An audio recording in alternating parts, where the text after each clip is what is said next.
پھر رابعہ نے میری بھرپور مدد کی اور میرے جذبات میں احسان مندی کا خیال بھی شامل ہو گیا۔ رابعہ کی ماں کی موت اور اس کے گھر کی تباہی کے بعد احساس جرم نے بھی مجھے رابعہ کا سہارا بننے پر مجبور کر دیا، اور جب میں نے دیکھا کہ میری وجہ سے ہونے والے نقصانات کے باوجود رابعہ کے جذبات، اس کے خلوص اور اس کے عزم رفاقت میں کوئی فرق نہیں آیا ہے، تو بلا شبہ میں اس کی محبت کی عظمت کا قائل ہو گیا۔ اس کے مقابلے میں فوزیہ ایک عام لڑکی رہ گئی۔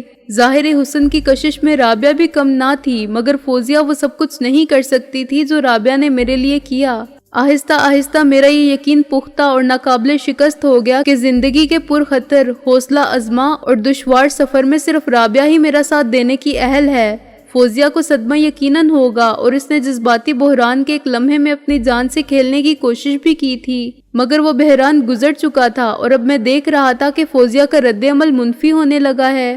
وہ مجھے ایک کمینہ، خود غرض، مغرب کی تعلیم سے بگڑا ہوا، دولت کے حصول کی خاطر رابعہ سے رشتہ جوڑ لینے والا طوطا چشم قسم کا جھوٹا عاشق سمجھنے لگی تھی، جو میرے لیے دکھ کی نہیں بڑے اطمینان کی بات تھی۔ اب وہ ماں کی آخری خواہش کو پورا کرنے کے لیے پروفیسر ایاز کو قبول کر لے گی تو اسے مجھ سے بے وفائی کا خیال ضمیر کی خلش بن کے پریشان نہیں کرے گا، اور وہ ایاز کے ساتھ خوش بھی رہ سکے گی، جو بہرحال ایک شریف آدمی تھا۔ ٹیڑھا مسئلہ محسن کا تھا۔ اگر اپنی زندگی کے باقی ماندہ 2 ماہ کے عرصے میں ماں نے یہ چاہا کہ بیٹی کو رخصت کرنے سے پہلے بہو کو گھر میں لے آئے، تو کیا محسن اس کی خواہش کا احترام کرتے ہوئے میرا ساتھ چھوڑ کے چلا جائے گا؟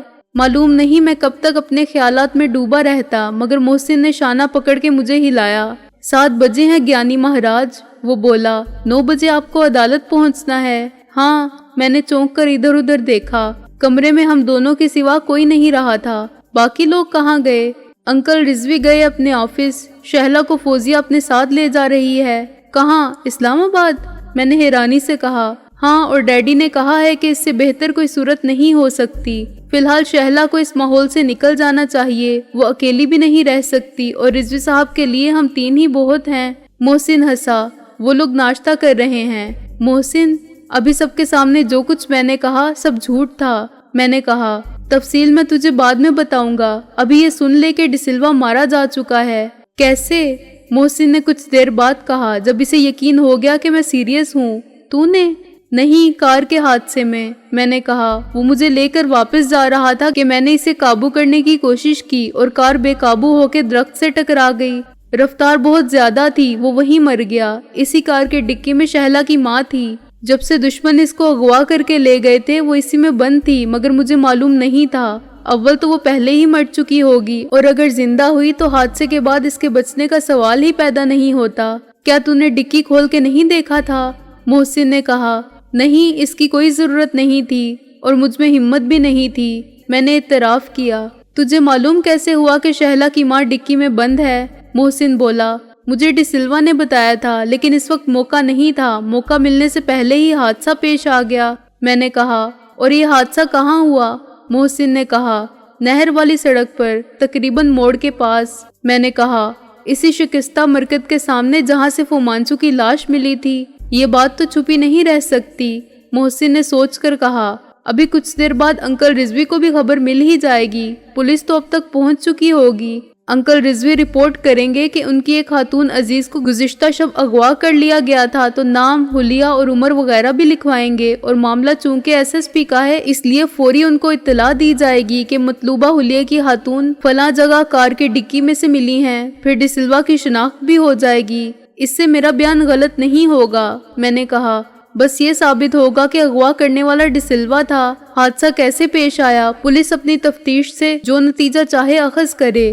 میں بتا ہی چکا ہوں کہ میں کس طرح نکلنے میں کامیاب ہوا تھا، اس میں کوئی بات غلط نہیں، لیکن اس کے باوجود میں نے ڈسلوا کو گن پوائنٹ پر گاڑی لے کر چلنے کو کہا تھا۔ اس نے شہلا کی ماں کے بارے میں بتا کے مجھے اعتماد میں لینے کی کوشش کی۔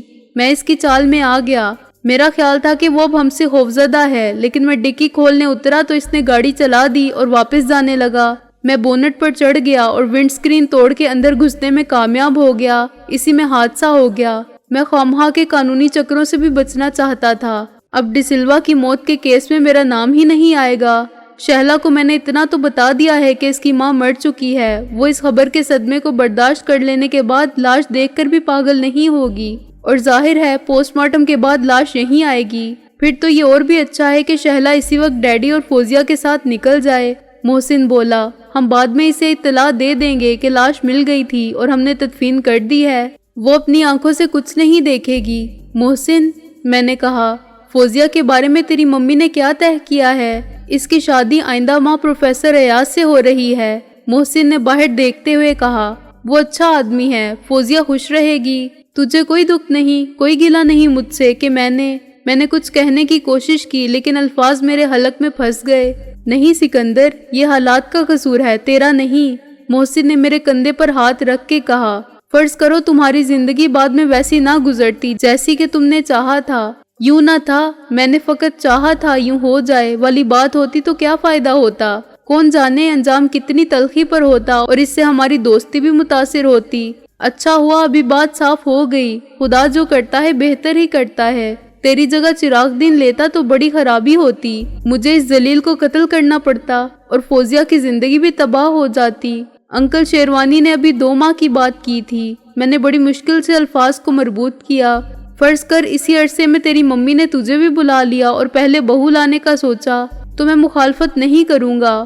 محسن نے کہا، رشتہ تو تقریباً طے ہی ہے، نکاح کی رسمی کاروائی باقی ہے، اس کے لیے میں نے ممی سے بات کر لی تھی کہ اچھا ہو یا برا میں آپ کے انتخاب کو قبول کرتا ہوں، لیکن نکاح بالکل سادگی سے ہوگا، رسمیں وغیرہ بالکل نہیں ہوں گی، دھوم دھام قطعی نہیں، میں صرف 2 دن کے لیے جاؤں گا، ایک دن نکاح کا، دوسرا ولیمے کا، تیسرے دن لوٹ آؤں گا۔